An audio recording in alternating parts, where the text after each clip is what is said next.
Hello friends, welcome back to our channel extraordinary math. जैसा कि thumbnail में आपने देख ही लिया होगा कि आज का हमारा टॉपिक है परसेंटेज। परसेंटेज एक ऐसा चैप्टर है मैथमेटिक्स का कि जो कि किसी न किसी एग्जाम में एक दो क्वेश्चन तो आ ही जाते हैं। Specially SSC, CGL and banking का ये फेवरेट चैप्टर है। इसमें से 5-6 क्वेश्चन तो आ ही जाते हैं, मस्ट बी कंपल्सरी क्वेश्चन तो आ ही जाते हैं। आइए देखते हैं इन प्रश्नों को और देखते इस चैप्टर को किस तरीके से करें कि हम कम समय में एक आसानी से प्रश्न को कर सकें। आइए देखते हैं। जैसे परसेंटेज में कुछ बातें जैसे मान लो कंपल्सरी रहती हैं कि जैसे परसेंटेज प्रतिशत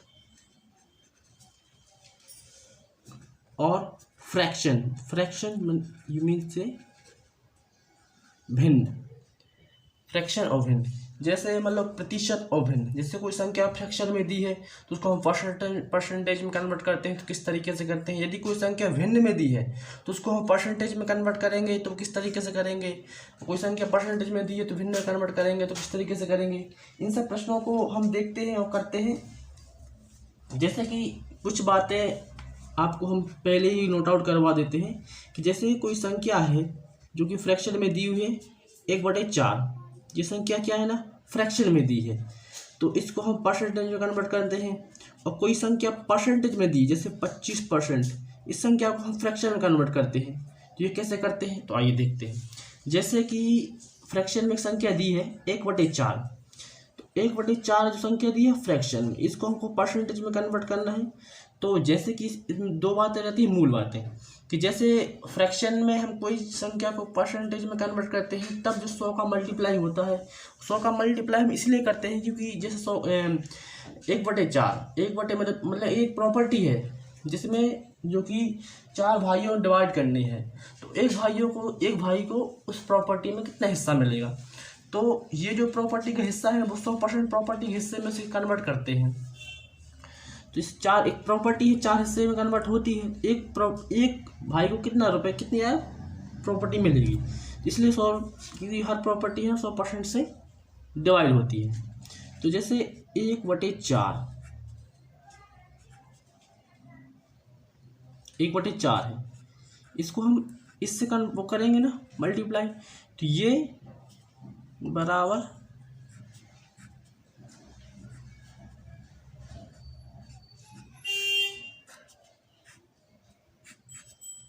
25%, मतलब उस भाई को 25% प्रॉपर्टी में हिस्सा मिलेगा। जैसे उसी प्रकार हमारा दूसरा प्रश्न है कि 1/5 है ना, तो ये कितना कैसे रहेगा, तो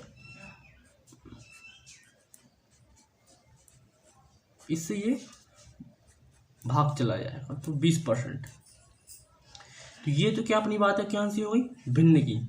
जैसे कोई संख्या भिन्न में दी है तो उसको परसेंटेज में कैसे कन्वर्ट करते हैं, उसी तरीके से जैसे कोई संख्या परसेंटेज में दी है, तो उसको हमको फ्रैक्शन में कैसे कन्वर्ट करना है।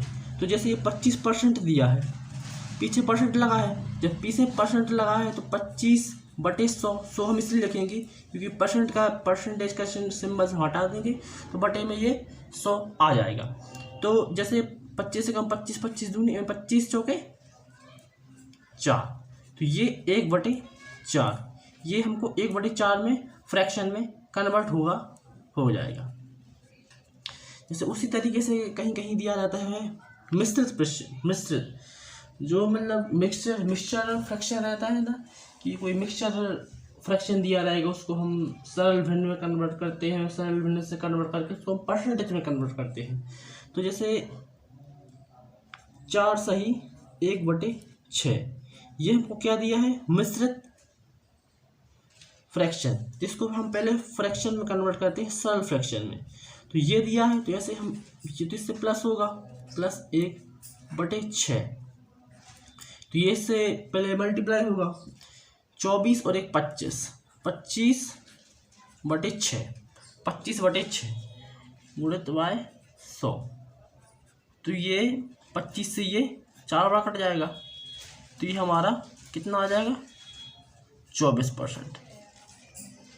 तो ये मिक्सचर फ्रैक्शन दिया था ना, ये हमारा 24% के बराबर है, ये 24% के बराबर है। ये चीज़ें आपके पास क्लियर हुई होंगी। तो जैसे कुछ चीज़ें और रहती हैं, जैसे ए का ए का है ना कितने परसेंट, कितने प्रतिशत है, ए का है ना वो कितने प्रतिशत। जब भी ऐसा आता है तो जो नीचे रहता है ना, इसके जिसके पीछे आ लगा रहता है, का लगा रहता है, वो बारे में नीचे आएगा, वो कुल प्रॉपर्टी रहेगी।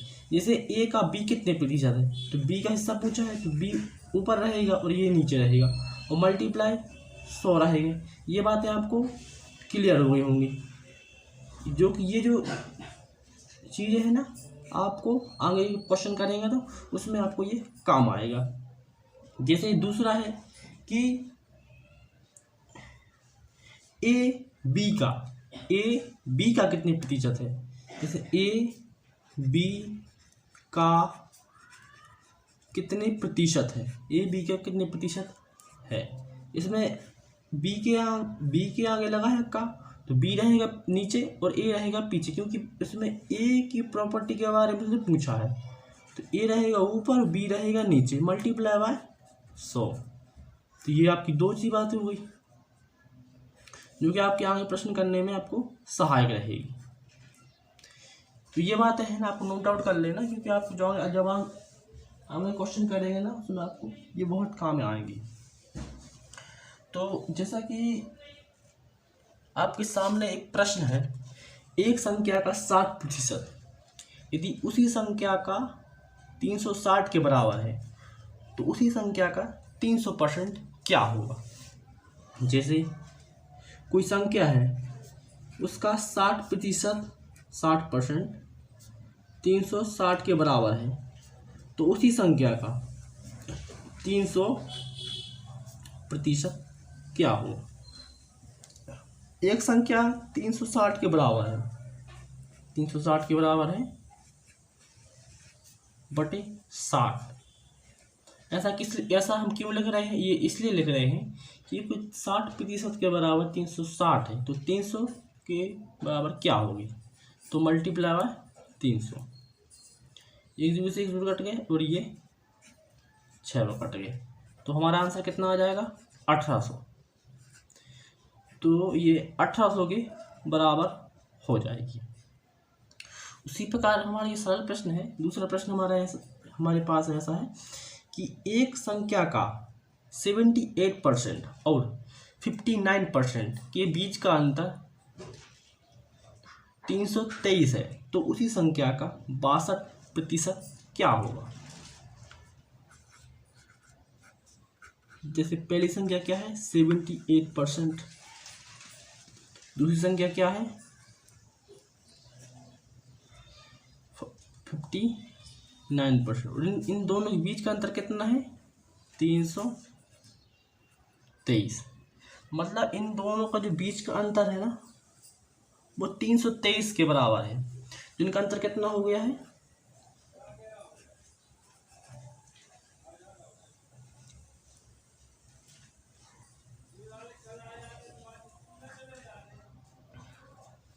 ये 19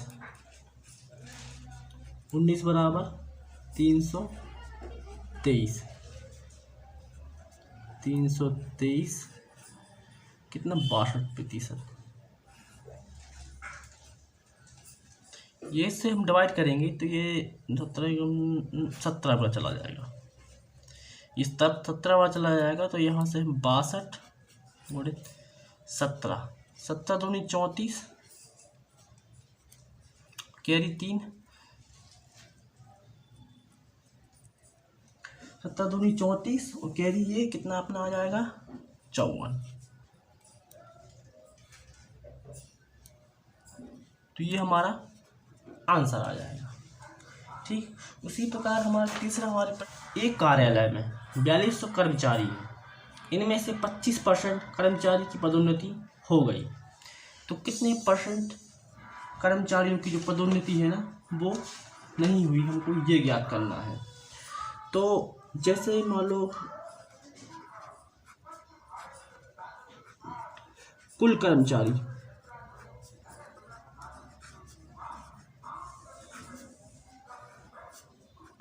कुल कर्मचारी हमारे पास कितने हैं? 4200। कुल कर्मचारी हमारे पास कितने हैं? 4200। और पदोन्नति कितने की हुई है? पदोन्नति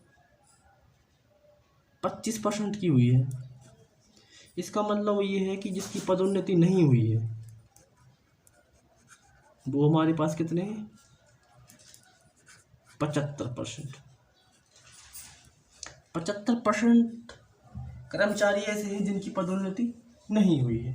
दोस्तों हमको यही याद करना है कि कितने कर्मचारियों की पदोन्नति नहीं हुई है। 4200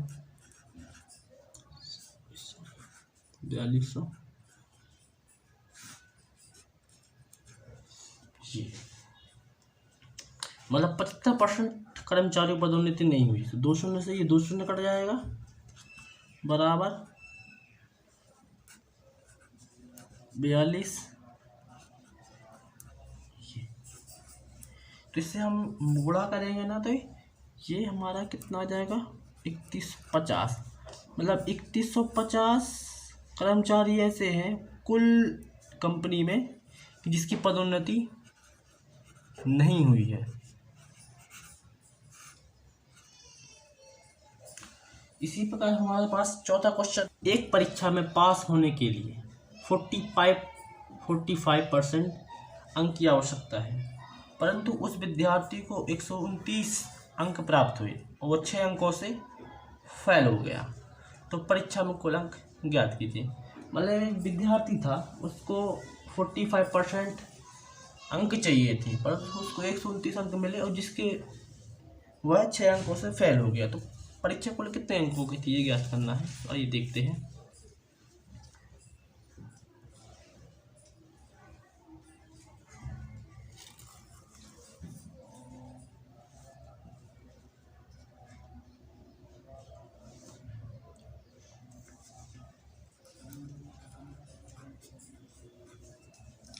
जैसे परीक्षा, जो कि परीक्षा जब कोई होती है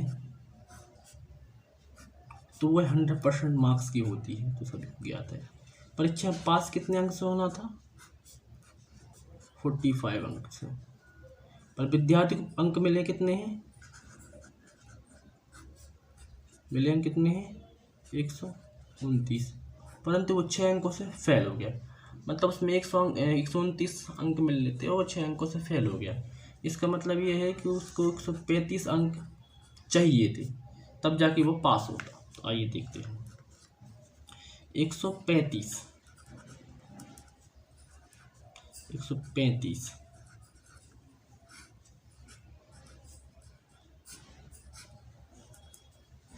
मतलब 300 परीक्षा,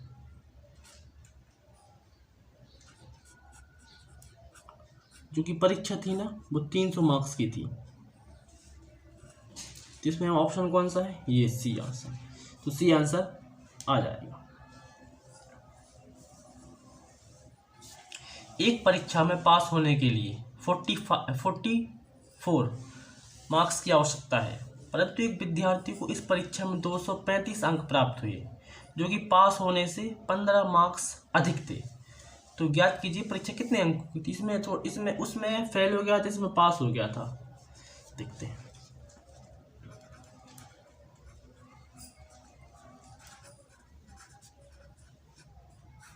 परीक्षा है ना वो तो 100 मार्क्स की होती है। विद्यार्थी को मार्क्स कितने मिले?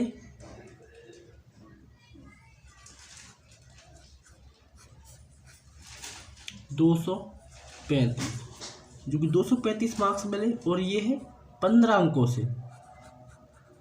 15 जो मार्क्स हैं उसको एक्स्ट्रा मिले थे। तो ये मतलब और पास का परसेंटेज क्या था? 44%। तो जैसे उसको 235 मार्क्स मिले और ये वह पास हो गया और 35 मार्क्स को एक्स्ट्रा मिले थे। तो जैसे मान लो एक्स्ट्रा मिले तो उसको कितना हुआ? 220 मार्क्स में वो पास हो जाता। इसको हम इसके बराबर रख देंगे। उससे क्या है ना कि जो परीक्षा में कुल मार्क्स है ना वो निकल आएंगे। तो ये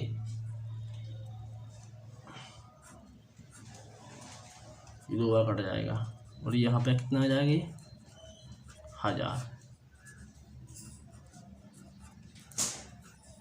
मतलब उस परीक्षा में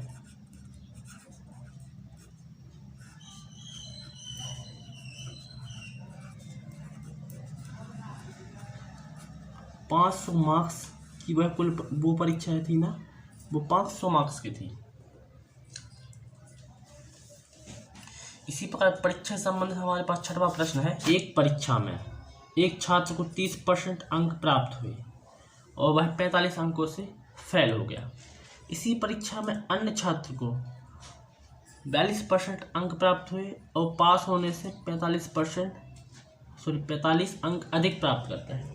तो परीक्षा कितने अंकों की थी? ये परीक्षा में पास होने के लिए कितने परसेंट चाहिए थे? तो हमारे पास ये प्रश्न है, थोड़ा डिफिकल्ट है, इतना डिफिकल्ट नहीं है। आइए देखते हैं।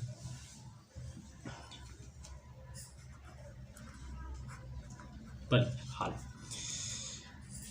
जैसे कुल मार्क्स कितने थे? कुल मार्क्स कितने थे? 100%। हर परीक्षा 100% के बराबर होती है। बोलो हाँ, ठीक। जैसे एक विद्यार्थी को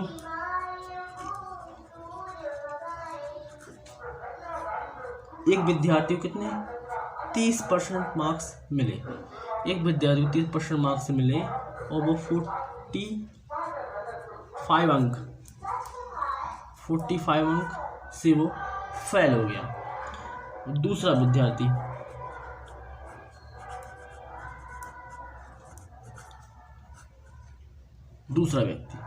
विद्यार्थी उसको 42% अंक मिले, और वो 45 अंकों से पास हो गया। मतलब 45 अंक उसको एक्स्ट्रा मिले, इसको फेल हो गया, वो 45 अंक कम मिले थे और ये पास हो गया, उसको 45 अंक एक्स्ट्रा मिले थे।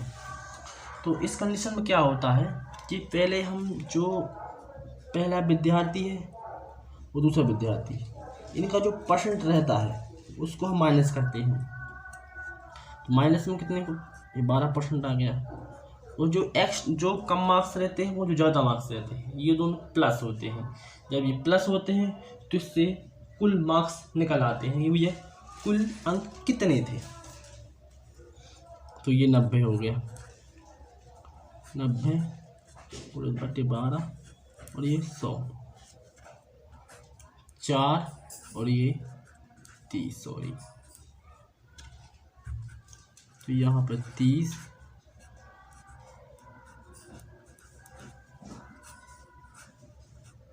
चार, ये 25 आ जाएगा। तो हमारे पास जो कुल परीक्षा थी वो कितने मार्क्स की थी? 750 मार्क्स। वो परीक्षा 750 मार्क्स की थी। और उसमें प्रश्न में उसने ये पूछा है कि पास होने के लिए कुल कितने परसेंट चाहिए थे? पास होने के लिए कितने परसेंट चाहिए थे, उसने ये पूछा है।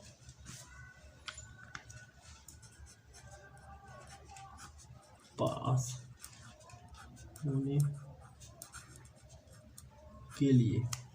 होने के लिए कितने परसेंट चाहिए थे? जिस 30% मार्क्स उसको मिले, 30% उसको मार्क्स मिले थे ना, और वो फेल हो गया था 45 मार्क्स से। जैसे ये 45 मार्क्स है ना, ये कितने परसेंट है? 450 का।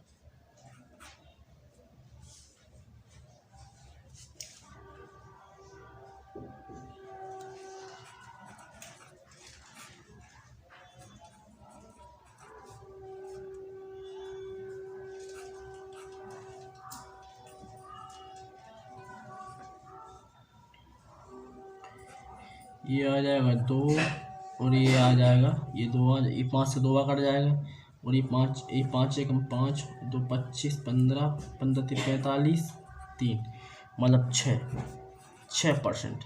ये 45 6% के बराबर है। तो हम उसको कितने परसेंट मार्क्स में लेते? 30% मार्क्स में लेते। 30% मार्क्स ये प्लस 6% मार्क्स ये 36%। उस मतलब उस परीक्षा में पास होने के लिए 36% चाहिए थे विद्यार्थी को। ये उसका आंसर आ गया। इसी प्रकार इसी से विधि पर एक परीक्षा में श्याम को 30% अंक प्राप्त करता है और वह 108 अंकों से फेल हो जाता है। इसी परीक्षा में राम को 52% अंक मिलते हैं और वह 24 अंकों से पास होने से अधिक प्राप्त करता है, मतलब पास होने से 24 अंक उसको अंक अधिक मिलते हैं। तो परीक्षा में पास होने के लिए कितने प्रतिशत चाहिए, ये क्वेश्चन है। जैसे परीक्षा है ना, परीक्षा तो 100% की होती है, ठीक, परीक्षा 100% की होती है और अंक भी 100 ही रहते हैं। तो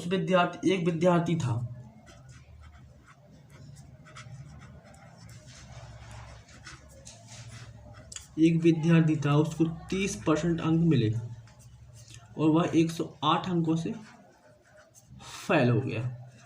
उसको 30% अंक मिले और वह 108 अंकों से फेल हो गया। उसी कक्षा में दूसरा विद्यार्थी था, उसी कक्षा में दूसरा विद्यार्थी था जिसको 52% अंक मिले, 52% अंक मिले और पास होने से 24 अंक उसको अधिक मिले। इसको ये अधिक मिले थे, इसको ये कम मिले। जब भी ऐसा कुछ होता है ना, तो कम अधिक होता है तो वो प्लस होता है और परसेंटेज को आपस में अंतर होता है। इससे जो परीक्षा में कुल अंक है ना, वो निकल आते हैं।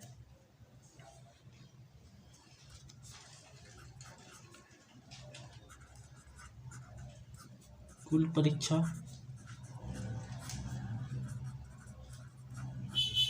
मार्क्स, इनका अंतर कितना हुआ है? इनका अंतर कितना हुआ? 22%। इनका जो अंतर हुआ कितना होगा? वो 22%।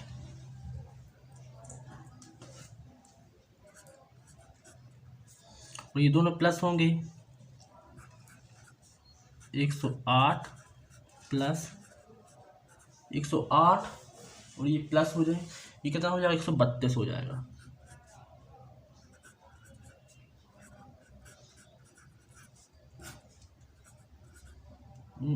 ये इससे 6 बार में कट जाएगा। मतलब जो परीक्षा थी ना, वो 600 मार्क्स की थी परीक्षा। अब उसने हमसे ये नहीं पूछा कि परीक्षा कितने मार्क्स की थी, उसने हमसे ये पूछा है कि परीक्षा में पास होने के लिए परसेंटेज कितना चाहिए है, उसने हमसे ये पूछा है। तो देखो, जैसे मान लो वो 108 अंकों से फेल हो गया, तो 108 अंक है ना, कुल परीक्षा का कितने परसेंट है? जो परसेंटेज कम रहे निकलेगा ना, जिसमें फेल हो गया उससे हम प्लस कर देंगे। तो जैसे देखो 108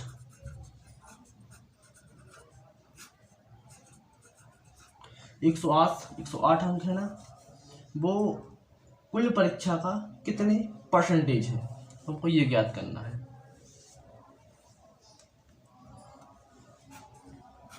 ये 18%, उसको अंक कितने मिलते? 30%।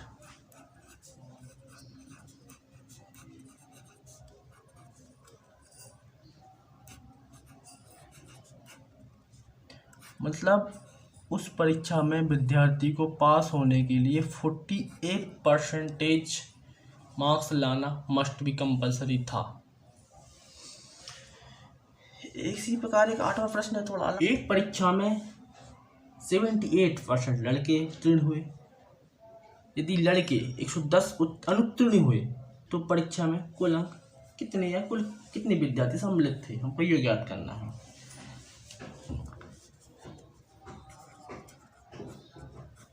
परीक्षा कुल कितने अंकों की होती है? परीक्षा कुल परीक्षा मार्क्स तो भैया 100% की परीक्षा होती है। उत्तीर्ण कितने परसेंट विद्यार्थी हुए? 78% विद्यार्थी उत्तीर्ण हुए। तो अनुत्तीर्ण कितने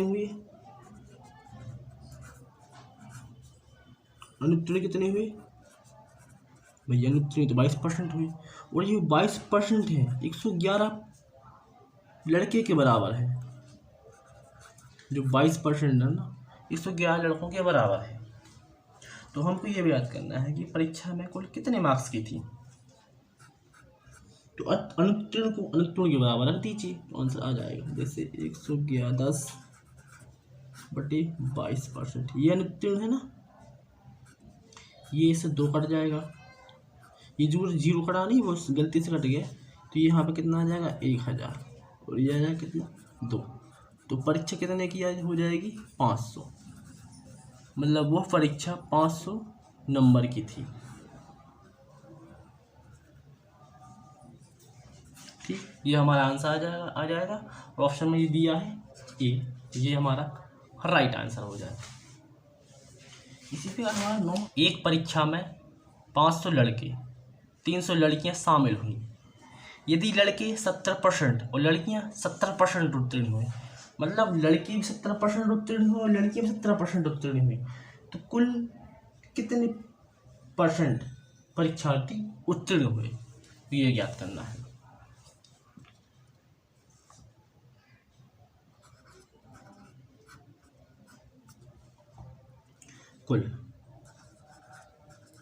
कुल परीक्षा मार्क्स कितने मिलते हैं विद्यार्थी को?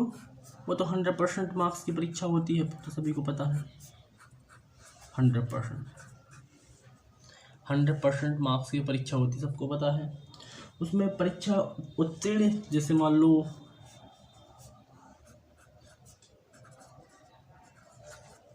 लड़के कितने हैं 500, लड़कियां कितनी हैं? लड़कियां भैया 300 हैं। और लड़के कितने परसेंट पास हुए? 70%। मतलब 70% लड़के पास हुए तो 30% फेल हो गए। जब लड़की 70% पास हुई तो 30% लड़की भी फेल हो गई।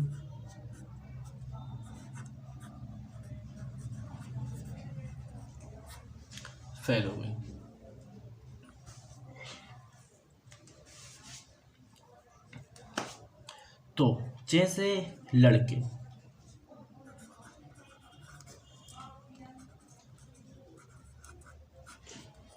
500 में से 30% फेल हो गए,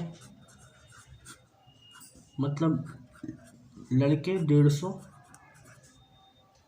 150 लड़के फेल हैं।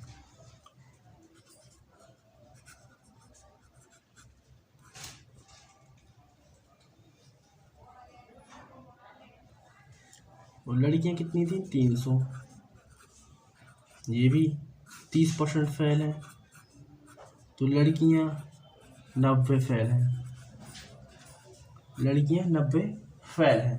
तो हमको ये बताइए कि याद करना है कि कुल कितने परसेंट विद्यार्थी है ना जो कि उत्तीर्ण हुए। ठीक है, प्लस हो जाएंगे, फेल प्लस होंगे, ये कितना हो जाएगा 240 विद्यार्थी ऐसे हैं कि जो कि फेल हैं।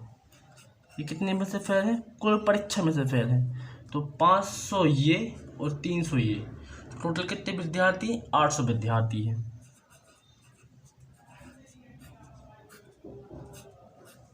ये 3, मतलब 30% विद्यार्थी ऐसे हैं जो कि कुल परीक्षा में फेल हो गए। तो हमारी सी आंसर राइट हो गया। देख लीजिए आप। इसी प्रकार चुनाव होते हैं, मतदान होता है, तो उनमें कुछ कैंडिडेट जीतता है। 11 प्रश्न है कि एक चुनाव में 2 उम्मीदवार हैं। एक उम्मीदवार को 60% मत प्राप्त हुए और वह 300 मतों से जीत गया। तो चुनाव में कुल कितने मत डाले गए, हमको ये ज्ञात करना है। आइए देखते हैं। मतदान हुआ 100%, जीतने वाले उम्मीदवार को कितने परसेंट वोट मिले? 60%।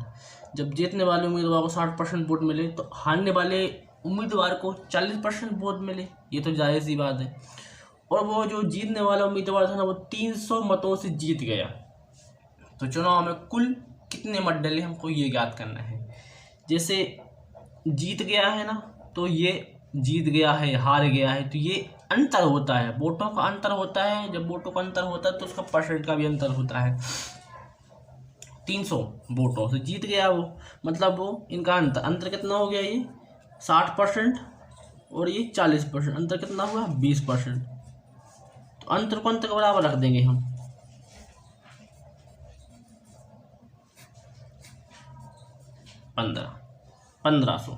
1500 वोट मतदान में कुल 1500 वोट डले।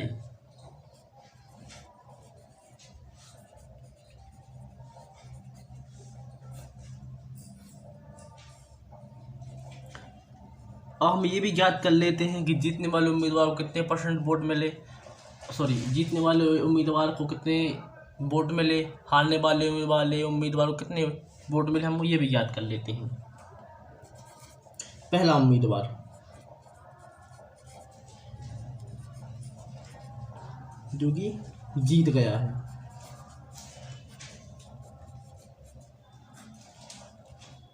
कुल मतदान कितना हुआ?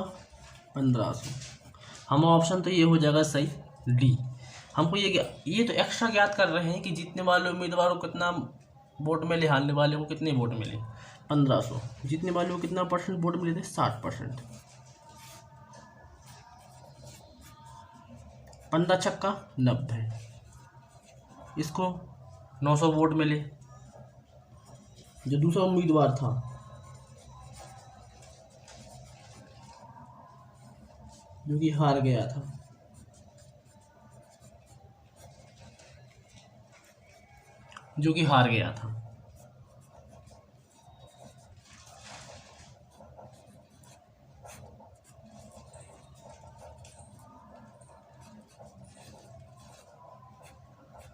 इसको 600 वोट मिले।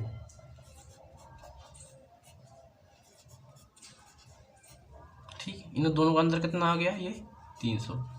ये हमने सिद्ध भी कर दिया कि हमारा आंसर सही है, क्वेश्चन सही है। चुनाव पे आधारित एक क्वेश्चन और हम, एक चुनाव में दो उम्मीदवार, पहले वाले उम्मीदवार को 48% मत प्राप्त हुए और वो है 48 मतों से हार गया।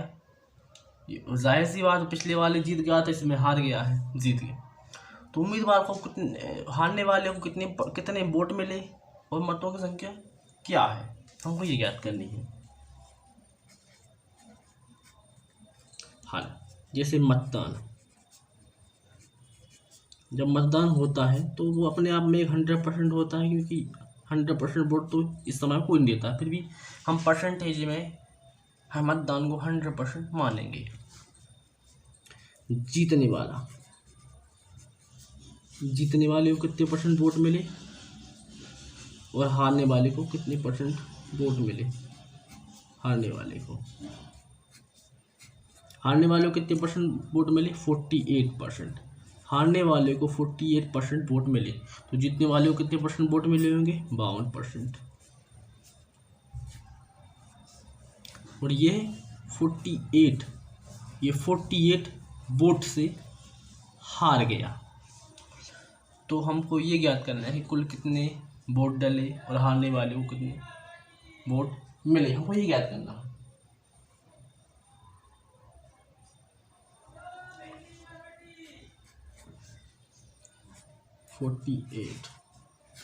इनका अंतर कितना है? 4%। तो अंतर को अंतर के बराबर रख देंगे, इससे क्या हो जाएगी? कुल मतदान है ना, वो ज्ञात हो जाएगा। ये हो जाएगा कितना? 1200। मतलब कुल 1200 वोट डले थे उस एरिया में। तो हमको ये ज्ञात करना है कि हारने वाले उम्मीदवार को कितने वोट मिले। हारने वाले हारने वाले उम्मीदवारों को कितने वोट मिले आपको ये ज्ञात करना है। कुल वोट कितने मिले थे 1200। हारने वाले का परसेंटेज क्या है 48। ये हम इससे कर देंगे। तो जब हम 12 का 48 में गुणा करेंगे तो ये कितना आ जाएगा 576 ये हमारा राइट आंसर हो जाएगा। 576 हमारा राइट आंसर हो जाएगा, जो कि ऑप्शन में दिया है बी ऑप्शन सही हो जाएगा। तो इस पे अलग क्वेश्चन है एक कि एक आदमी अपनी आय का 20% भोजन पर, 10% शिक्षा पर, 11% मनोरंजन पर और 9% किराए पर खर्च करता है, और वह आदमी 2000 की बचत करता है महीने के लास्ट में। तो उस आदमी की उस आदमी की आय क्या होगी, हमको ये ज्ञात करना है। देखते हैं।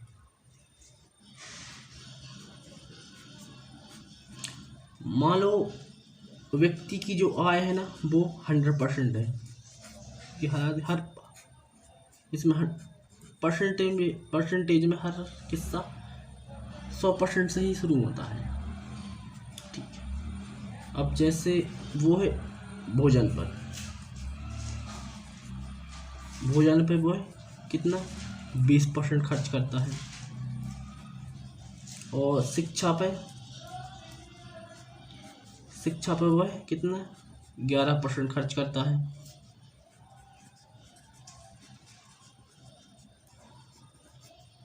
मनोरंजन पर वह कितना खर्च करता है, यहाँ पे ये 10%, शिक्षा पे 10% खर्च करता है, वो मनोरंजन पे 11% खर्च करता है, और किराए पे कितना खर्च करता है, किराया पे कितना खर्च करता है 19%। तो उसकी बचत क्या होगी,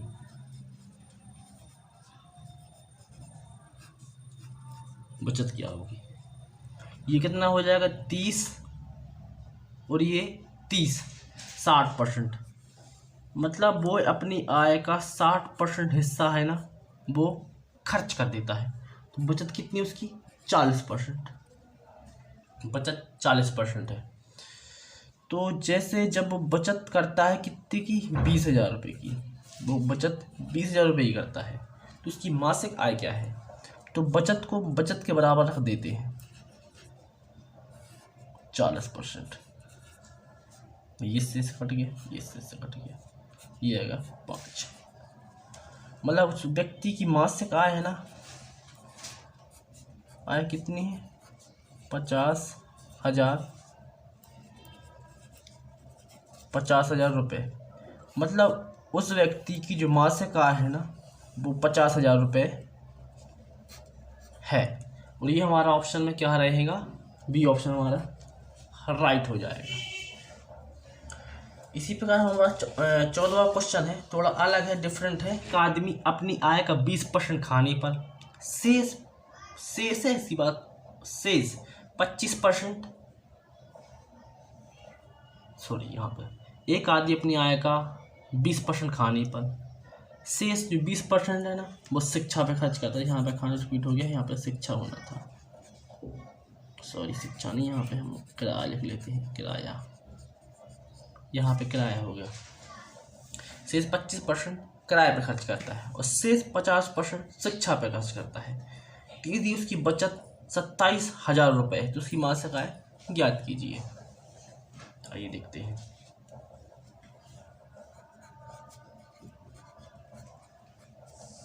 मान लो व्यक्ति की मासिक आय, आदमी की मासिक आय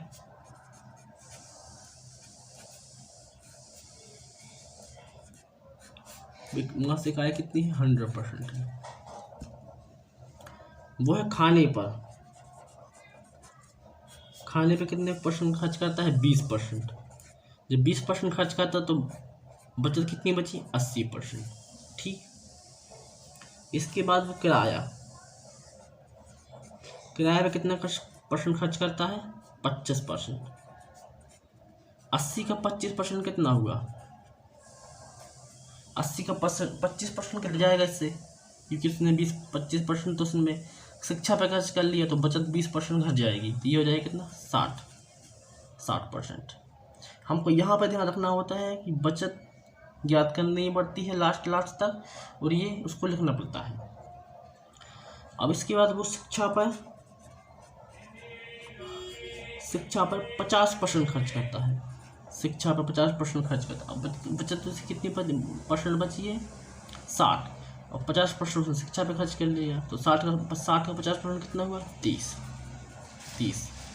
तो उस व्यक्ति की बचत है ना वो 30% बची। जब वो 30% बचत बची है, और वो बचत कितनी है 27,000 रुपये, 27,000 रुपये। तो हमको ये ज्ञात करना है कि व्यक्ति की मासिक आय क्या होगी। तो बचत को बचत के बराबर कर देते हैं, 27,000 सॉरी, बचत कितनी है 30%, तो यह जाएगा कितना 90,000। मतलब उसकी आय कितनी है 90,000 रुपये। व्यक्ति की आय है 90,000 रुपये। ये हमारा बी आंसर राइट हो जाएगा। इसी प्रकार हमारा आदमी अपनी आय का 60% खर्च करता है। यदि उसकी व्यक्ति की आय में 20% वृद्धि होती तो खर्च में 50% वृद्धि कर देता है। ये थोड़ा अलग क्वेश्चन है, तो बचत में क्या फर्क पड़ेगा आइए देखते हैं। मान लो व्यक्ति की आय 60%, 100% है, खर्च कितना करता है 60%। ठीक है, जब 60% खर्च का तो बचत इसकी कितनी होगी, बचत 40% होगी। उसकी आय में 20% वृद्धि हो जाती है, जब 20% वृद्धि हुई तो इसकी आय 20% हो गई, बोलो हाँ। और जब वो 20% की वृद्धि हो जाती है तो वो अपने खर्च में 50% की वृद्धि कर लेता है। 50% कितना हुआ 30% उसने खर्च और ज़्यादा कर दिया, तो ये कितना हो जाएगा 90, ये 90 हो जाएगा, ये 90 हो जाएगा। तो उसकी आय कितनी है 120 और खर्च कितना है 90, इन दोनों का अंतर कितना होगा 30। ये अब उसने ये बोला है, हम ये अपने इतना ज्ञात कर लिया, ये ज्ञात कर लिया, तो आगे की चीज़ें बहुत सरल हो जाएंगी। इसका अंतर कितना है 30, तो बचत कितनी, पहले बचत करता था कितनी 40% और अब कितनी बचत करता है 30%। बचत पर क्या फर्क पड़ेगा, पुरानी बचत कितनी है 40, पुरानी बचत कितनी है 40, कुल आय कितनी है उसकी 120। ये 0 हम इसको यहाँ ले जाएंगे तो ये आ जाएगा 100, ये आ जाएगा कितना 25%। उसकी जो बचत है ना, उसकी बचत में उसने 25% की गिरावट कर ली है। ये हमारा राइट आंसर हो जाएगा, जो कि 20 ऑप्शन में है।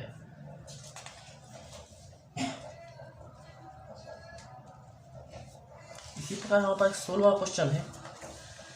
राम अपनी आय का 80% खर्च करता है। यदि उसकी आय में 50% वृद्धि होती तो अपने खर्च में 50% वृद्धि कर लेता है, तो बचत पर क्या प्रभाव पड़ेगा आइए देखते हैं।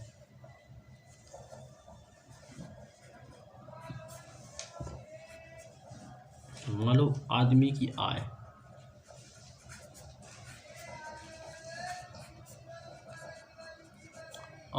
कितनी है 100%। ठीक, वो खर्च कितना करता है, खर्च करता है 80% है ना, वो खर्च कर देता है। क्योंकि उसकी आय में 50% वृद्धि होती है, उसकी आय में 50% वृद्धि हुई तो वो 50 जुड़ेगा, तो ये कितना हो जाएगा 150%। ठीक, जिससे वो अपने खर्च में 50% वृद्धि और कर देता है, तो 80 का 50% कितना हुआ 40 की वो वृद्धि कर देता है, तो ये कितना हो जाएगा 120%। ठीक, सॉरी यहाँ पे अपन बचत तो लिख ही नहीं पाए, बचत 80 थी ना, तो यहाँ पर 20% की बचत हो गई, तो अपने खर्च में 50% वृद्धि करता है। तो ये है उसकी आय है कितनी 150, खर्च कितना करता है 120, तो मतलब 30% की वो बचत करता है। ठीक है, तो यहाँ पर ये 30%, पहले कितनी बचत करता था 20% की, अब कितनी बचत करता है 30% की। तो इस बचत पर क्या प्रभाव पड़ेगा, बचत पर क्या प्रभाव पड़ेगा, बचत पर प्रभाव, देखिए बाद की बचत 30, कुल कितनी आय है उसकी 150,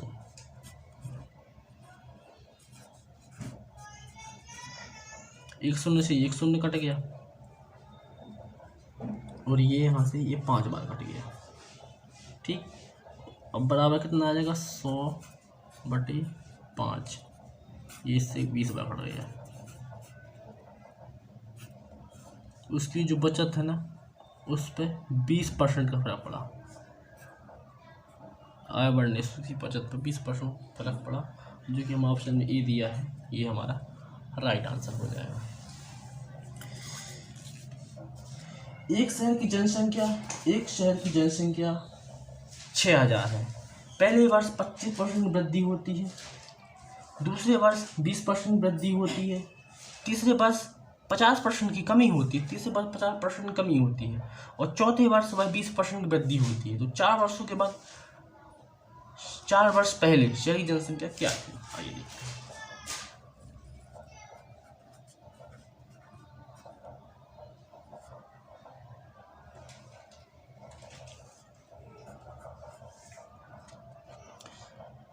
जनसंख्या कितनी है 6000, सॉरी 6000, ये 6000 है ना, ये कुल जनसंख्या है,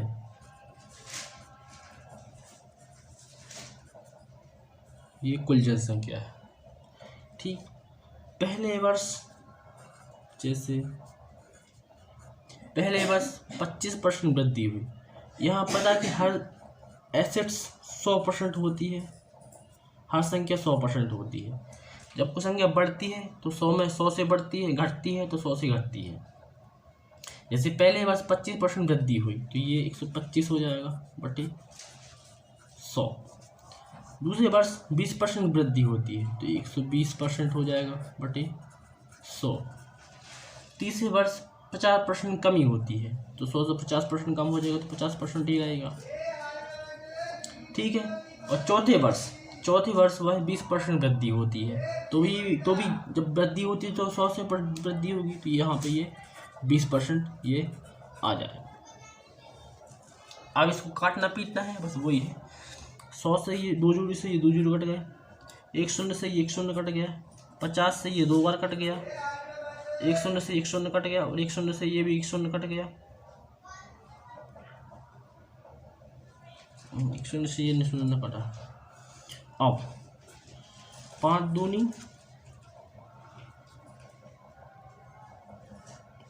10 और ये 25,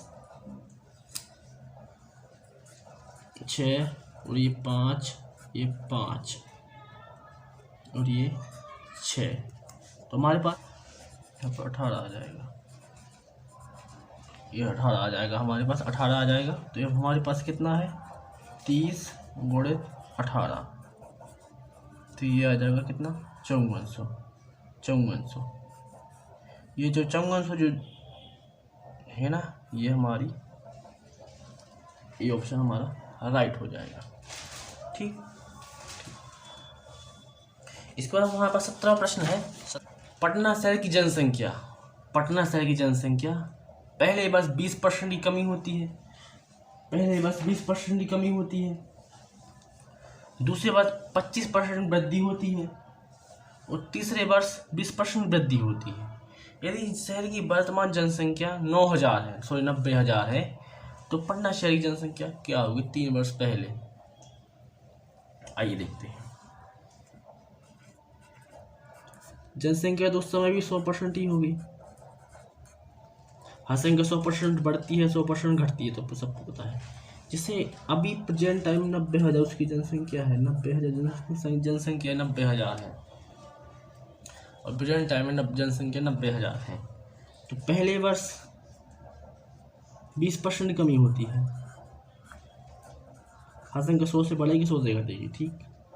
उसके बाद 25% वृद्धि होती है, 100 से बढ़ेगी 100 से घटेगी, 25% 125% हो गया। फिर 20% की, फिर 20% की।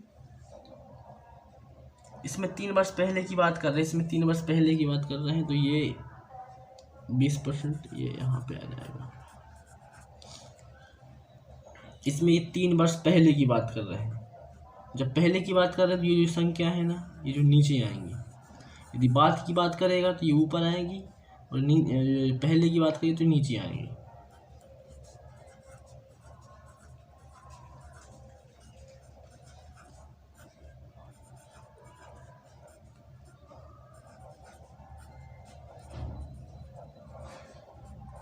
यदि यहाँ पे 120 हो जाएगा,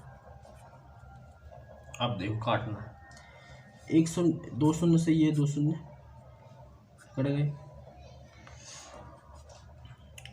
और 4 और ये 5, 2 और ये 25, 5 से ये 20 बार कट जाएगा,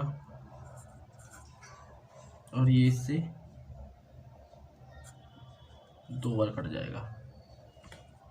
और हमारे पास संख्या की 3 कितनी है,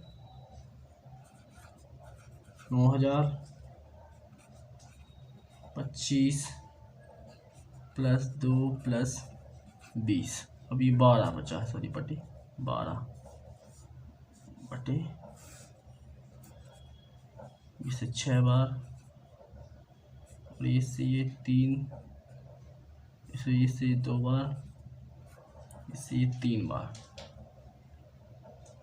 और इससे ये 10 बार। और हमारे पास संख्या कौन सी बची हैं, हमारे पास संख्या बची हैं 325 प्लस 10, 325 प्लस 10 75। तो हमारे पास 75 और ये 10, तो ये हमारा राइट आंसर हो जाएगा, डी हमारा सही आंसर हो जाएगा। 18वां प्रश्न है, वेतन सुमित के वेतन से 20% कम है। अमित का वेतन सुमित के वेतन से 20% कम है, तो सुमित का वेतन अमित के वेतन से कितने % अधिक है, वो ये ज्ञात करना है। आइए देखते हैं। अमित का वेतन वर्सेस सुमित का वेतन, अमित का वेतन सुमित का वेतन। अमित का वेतन कितना है, अमित का वेतन सुमित के वेतन से 20% कम है, तो इसका वेतन यदि 100% है तो इसका वेतन 80% है, ठीक। तो यदि तो सुमित का वेतन अमित के वेतन से कितना अधिक है, सुमित का वेतन अमित के वेतन से कितना अधिक है, इनका अंतर कितना हुआ, 20। उसने अमित की वेतन की बात करी है, किससे कम है, अमित के वेतन से कितना अधिक है,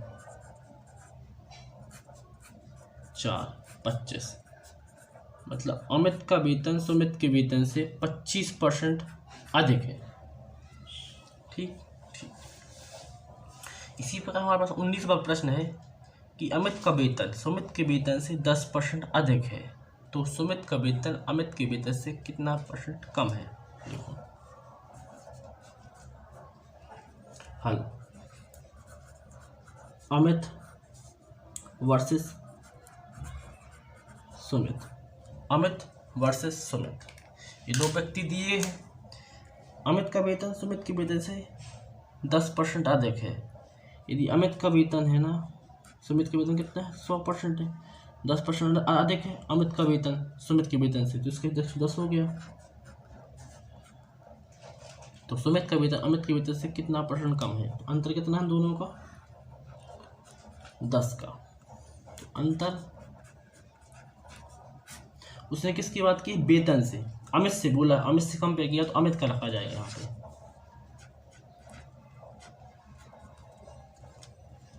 तो ये कितना आ जाएगा 100/11। तो ये आ जाएगा कितना 9 सही 1/11। इतने परसेंट है ना जो वेतन अमित के वेतन से कम है, इतने परसेंट। ठीक, इसी प्रकार हमारे पास है 20वां प्रश्न कि चीनी के मूल्य में 20% की वृद्धि होने से वह 240 रुपये में 2 kg चीनी कम खरीदती है। तो चीनी का नया मूल्य और पुराना मूल्य क्या है? मतलब उस कहने का मतलब ये है कि एक गृहिणी है जो कि बाजार जाती है, उसको पता चलता है कि जो चीनी का मूल्य है 20% वृद्धि हो गया, तो वो 240 रुपये में कुछ और लाती थी और अब वो 240 रुपया में 2 kg चीनी कम लाई। तो हमको ये याद करना है कि नया मूल्य और पुराना मूल्य क्या है। ठीक, चीनी का मूल्य, चीनी का मूल्य, तो चीनी का जो है ना वो पुराना मूल्य, पुराना मूल्य वर्सेस नया मूल्य। चीनी का वृद्धि होने से, मान लो चीनी का पुराना मूल्य था 100% था, ठीक, तो चीनी का नया मूल्य कितना हो गया 120। क्यों? क्योंकि 20% की वृद्धि हुई है ना, तो नया मूल्य बढ़ गया, परिवर्तित हो गया, जिससे क्या है ना कि वो गृहिणी 240 रुपये में 2 kg चीनी कम खरीदती है। तो हमको चीनी का नया मूल्य पुराना मूल्य याद करना है। तो अंतर को अंतर के बराबर रख देते हैं, अंतर को अंतर के जो अंतर है ना, अंतर को हम यदि अंतर के बराबर रख देंगे ना, तो उससे क्या है ना कि चीनी का नया मूल्य है ना वो पुराना मूल्य हमको वो ज्ञात हो जाएगा। तो देखिए 240 20% वृद्धि हुई है ना,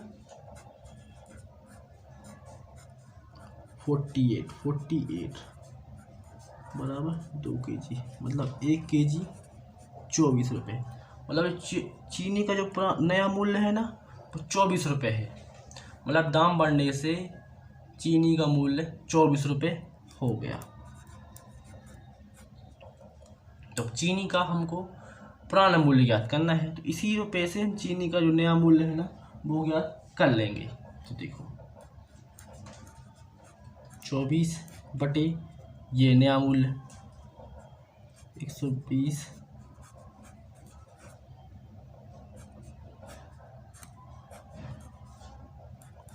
मतलब चीनी का पुराना मूल्य कितना है 20 रुपये। पहले वो चीनी 20 रुपये की थी, अब वो चीनी 200, पहले वो चीनी 20 रुपये की थी और अब वो चीनी 24 रुपये की हो गई। तो हमारा ये आंसर है ना वो सही हो जाएगा।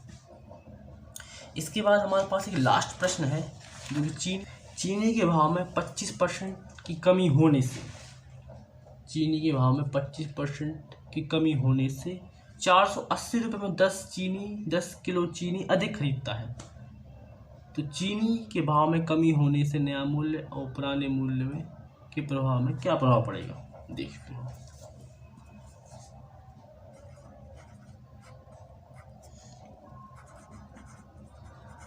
चीनी का मूल्य, पुराना मूल्य और नया मूल्य। पुराना मूल्य मान लो 100% था और 25% कमी होने से नया मूल्य ना वो 75% हो गया, जिससे कोई गृहिणी है ना 480 रुपये में 10 kg चीनी अधिक लाती है वो। तो हमको नया मूल्य और पुराना मूल्य ज्ञात करना है। अंतर कितना है 25 का, मतलब 25% की कमी हुई है। तो 480 का 25% कितना है 112 बटे 10, क्योंकि 112 10 kg चीनी है, तो 120 की 10 kg चीनी है, तो 1 kg चीनी कितने की हुई 12 रुपये की। ये जो चीनी का है ना, ये नया मूल्य है, चीनी का नया मूल्य है। हमको चीनी का पुराना मूल्य ज्ञात करना है। 12 गुणित 100, पुराना मूल्य 25% है, क्योंकि नया मूल्य, तो इसके नए मूल्य को नए मूल्य के बराबर रखना पड़ेगा। तो ये 75%, ये 3 और ये 4 और ये 3 4 4 चौक 16 रुपये। चीनी का जो पुराना मूल्य था ना, वो 16 रुपये था। तो ये हमारे परसेंटेज के सारे प्रश्न सॉल्व हो चुके हैं और परसेंटेज सारी सॉल्व हो चुकी है। आई होप कि आपको ये वीडियो पसंद आया होगा। यदि पसंद आया हो तो प्लीज़ चैनल को सब्सक्राइब कर देना, लाइक कर देना, कमेंट कर देना और अपने फ्रेंड सर्कल में इसको शेयर कर देना। ठीक है, धन्यवाद।